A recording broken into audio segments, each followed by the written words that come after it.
कीजिए, दया कीजिए, इतना दया कीजिए महादेव कि मैं आपके कमल चरण में लगे रहूं, जगे रहूं, जन्मों जन्मान तक महादेव आप मेरे हो जाइए, मैं आपकी हो जाऊं। इतना दया कीजिए महादेव, दया कीजिए, दया कीजिए। दूसरा में चर्चा करना है, किसी अनजान व्यक्ति से कहना है, भैया दीदी हमने शिव को अपना गुरु बनाया है, हम पर बहुत दया किए हैं, बहुत दयालु गुरु हैं, कमाल के गुरु हैं, मान के देखिए, पहचान के देखिए, जान के देखिए, अजमा के देखिए, तीनों तीन लोक के मालिक हैं, जहाँ दया मांगिएगा जहाँ दया देते हैं, दाता दानी गुरु है, महादानी गुरु, दुख में सुख में हर समय साथ रहते हैं, प्रतिपल दया बरसती है, दिन रात दया बरसती है, इनको मांगिए अजमाइए, आप पर भी हो सकता है दया करिए, कर सकते हैं। तीसरा में नमन करना, नमन की भी 3 विधि है, पहला में अंगुली की गांठ पर रुद्राक्ष की माला पर, दूसरा में, तीसरा में जपा जपी से नमन करना है। किसी भी तरह से एक तरीके से अपना नमन को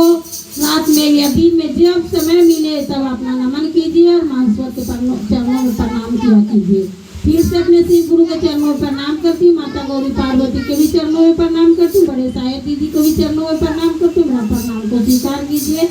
स्तर पर जितना भी गुरु भाई बहना बैठी है सभी को प्रणाम करती हूँ, मेरा प्रणाम को स्वीकार कीजिए। जहाँ तक मेरी आवाज़ जा सकती है, जहाँ तक सही सबको को प्रणाम करती हूँ, मेरा प्रणाम को स्वीकार कीजिए। साहेब दीदी ने हमें बताए हैं,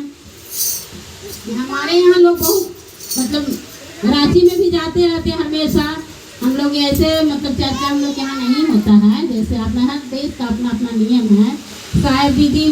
का चर्चा हम लोग बहुत मनोभजन मनोरंजन के लिए 2 किए थे कि हम लोग यहाँ चर्चा बहुत ज़्यादा होता है, मतलब साहेब दीदी कैसे मतलब शिव को अपना गुरु बनाए, 12 साल संसार में रहें, ये सब हमारे मतलब जो वहाँ रांची जाते हैं, हमारे यहाँ के भी गुरु भाई हैं मगध कोली के, वहाँ जाते हैं तो वहाँ की बातें आके यहाँ सुनाते हैं, हम लोग सब भाई बहना मिल के सुनते हैं, उनका मानो प्रचार करते हैं, जहाँ जहाँ जाते हैं, जहाँ जहाँ बोलते हैं कि चर्चा ज़्यादा करो, मनोरंजन के लिए भजन करो, चर्चा में जो फायदा है वो मनोरंजन में फायदा नहीं है। इनकी वाणी 3 सूत्र साहेब दी है, 3 सूत्र से ज़्यादा मत लगाओ, 4 सूत्र अपने मन से मत करो, 4 सूत्र करने में कोई फायदा नहीं है। पहला में दया मांगोगी, किसी भी कोई भी जैसे भाट भिखारी आता है दरवाजे पर तो वो कहेगा कि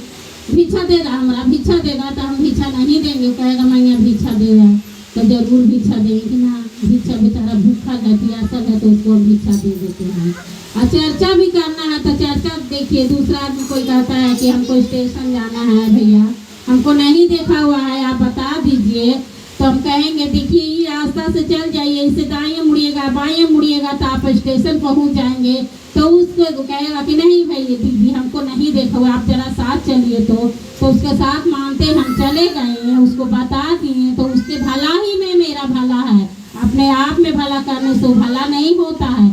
अच्छा, तीसरा में नमन करना, कोई भी रात में सोते समय, उठते समय, बैठते समय, किसी समय भी अपने शिव के चरणों में प्रणाम कर लीजिए, प्रणाम करके सोइए, फिर उठिए तो अपने महादेव को प्रणाम कीजिए कि हे महादेव आज जब अभी हम उठे हैं, आज का काम या कार्य जो भी है आपके चरण में मैं सौंपती हूँ और आप ही इस कार्य को पार लगाइए। इस तरह से हम लोग यहाँ मतलब चर्चा करने का आदेश मिलता है। साहेब गए 12 साल शमशान में रहे, बहुत तंत्र मंत्र किए हैं लेंदर भैया, फिर भी उनको ज्ञान नहीं मिला। उसके बाद गांव भर बहुत परेशान हो गए, बहुत परेशान हो गए कि बाप रे हलेंद्रानंद ने इतना जब तब किया, इसके घर में कौची का बास हुआ, भूत का बास हुआ। सब लोग बोलने लगे साहब के पिता को कि हे कलेक्टर थे उनके पिता, तो बोले राम राम तुम्हारा बेटा है जो दम बेकार हो गया, गांव घर सब तबाही हो गया उससे। वो 12 बजे रात में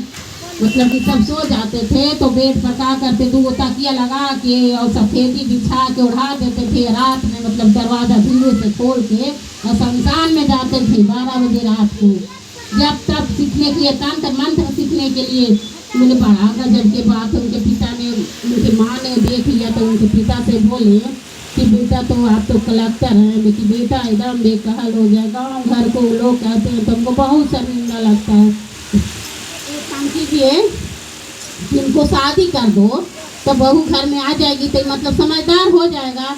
तो बोले कि शादी कर दे, कलेक्टर हैं और लोग कहेगा कि बेटा लावारिस है तो शादी कर दिया, देखो ना पढ़ाया ना लिखाया, बड़ा बड़ा बड़कू को नाम रखे थे उनके पिताजी ने, तो बोले कि नहीं नहीं कर दीजिए। उनकी माँ बोली। तो एक दिन उनके घर में वो शादी